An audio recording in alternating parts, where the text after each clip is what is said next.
You may or may not have noticed that I haven't done many videos recently. Since I gave up work, I seem to be busy doing other things. I thought I'd have more time to make videos, but it's turning out to be the opposite. Oh well, we'll see how things go.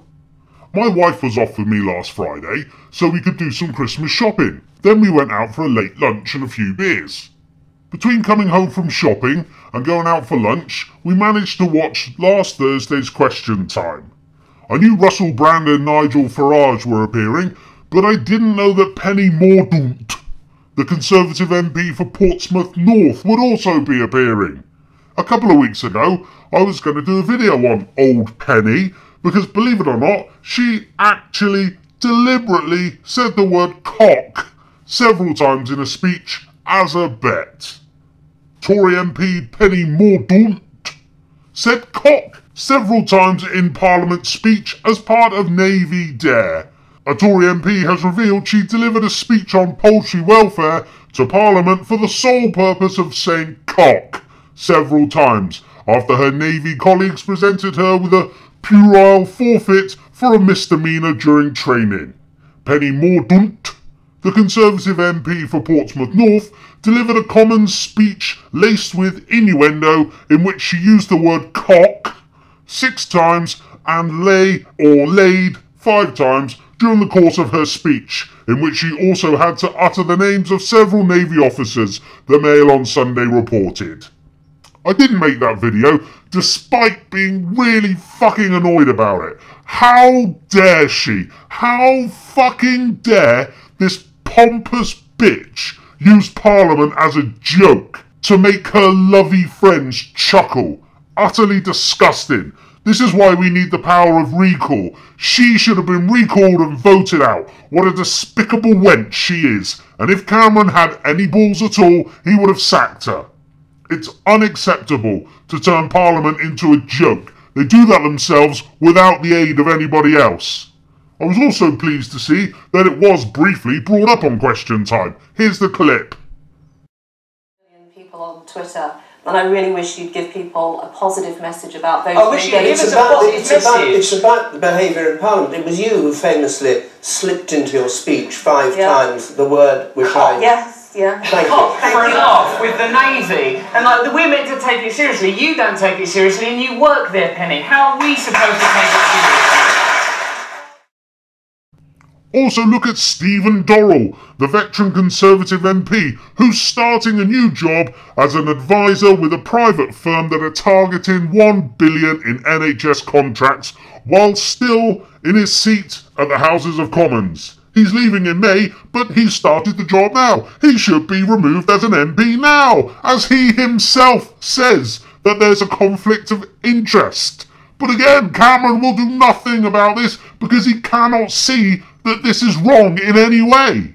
Politics has no morals nowadays. It's lost all its decency. It's about personal gain and point scoring. It's utterly ridiculous. I mean, did you see the autumn statement PMQs? I tweeted that it was an embarrassment and asked if this really was the best we could do. They just sound like chimpanzees rotting away. They bankrupted our economy. We know that Mrs. Brown's Boys was a comedy. Mr. Brown's Boys was a tragedy.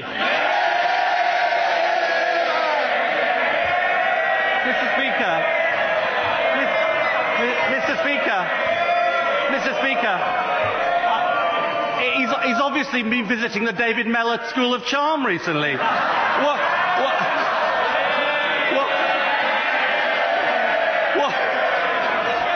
What he ought to be saying, but daren't, is that he made a solemn promise to improve...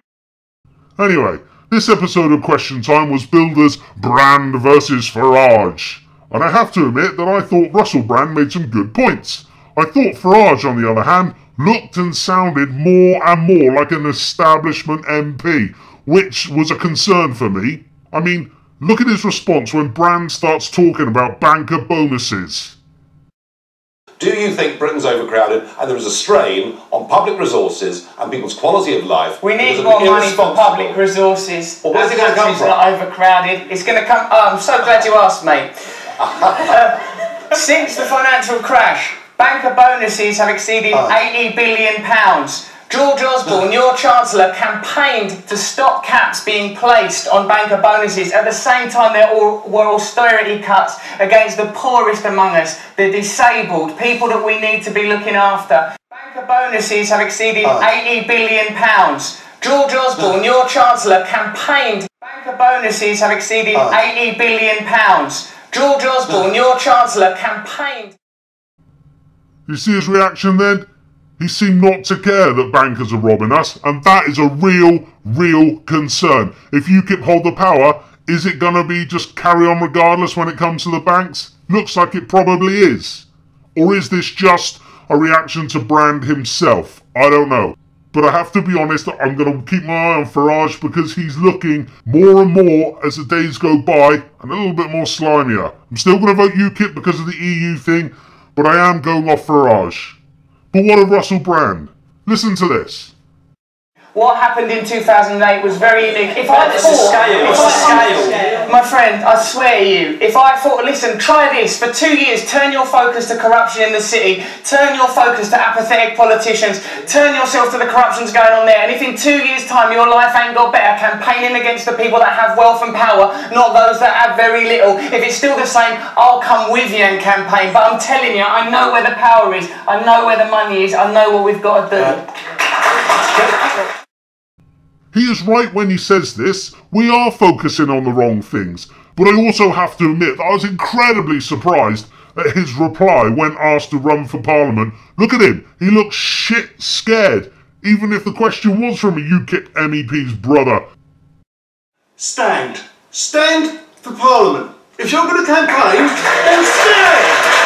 Okay? Okay, you have the media profile for it. Do it. My problem would be, mate, I'd stand for Parliament, but I'd be scared that I'd become one of them. I know what side. Listen, we're never going to get anywhere unless we get organised. Just shouting that everybody's a shill is ridiculous. Surely somebody out there isn't a shill. Brand should start a party, not just run for Parliament. He should start his own political party. The none of the above party, I don't know. He has 8.7 million Twitter followers. He has the influence. I have less than 100 Twitter followers. Oh, and of course, I've been called a shill as well. It's just epidemic. If you're doing anything online, then you're a fucking shill. It's ridiculous. We need to grow up. We need to get organised. And we know things are bad. We know things are very bad. But they will only get worse unless we grow up and start coming together.